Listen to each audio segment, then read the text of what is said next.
Започна изградбата на првиот кружен тек на влезот во општина Велес. Кружниот тек на Штипското џаде, како што граѓаните најлесно може да го лоцираат, е првиот кружен тек од предвидените 4 во Велес. Градоначалникот Џадие вели дека со изградбата на овој кружен тек, покрај тоа што источниот влез од градот ќе добие нов лик, дополнително ќе зголеми безбедноста во сообраќајот. За 2 месеци очекуваме да го видиме првиот кружен тек во Велес, кој што ќе биде осветлен истовремено и ќе представува продолжување на клучката од Штипско џаде према Велес, и со тоа дефинитивно Велес почиња но сигурно да наликува на град, бидејќи ќе го има првиот влез, званичен влез во Велес, кој што ќе го олесни движењето на сообраќајот. Знаете дека на ова место во изминатиот период често пати сме имале со оглед на карактеристиката на теренот, несакани случаи, сето тоа сакаме да го избегнеме, да воведеме безбедност на сообраќајот во движењето, намалена брзина, прегледност на движењето на патниците.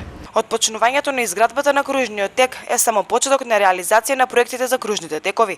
Локалната самоуправа во изминатиот период најави неколку кружни текови во градот. Овој проект е дел само од проектите на кружните текови што ќе бидат во наредниот период, што се предвидени за работа за изградба. Тоа едниот е кај во нагоре, кај што ги чекаме документациите, потоа следниот за 2016 година ќе го предвидиме кај Пашино село.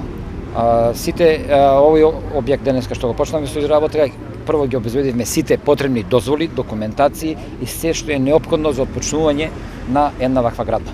Местоположбата и непрегледноста се главните причини поради кои започнаа градежните работи за кружен тек на влезот на Велес. Изведувач на истиот е Евроинженеринг од Велес, а за него се издвоени 7 милиони денари, пари кои општина Велес ги издвои од буџетот.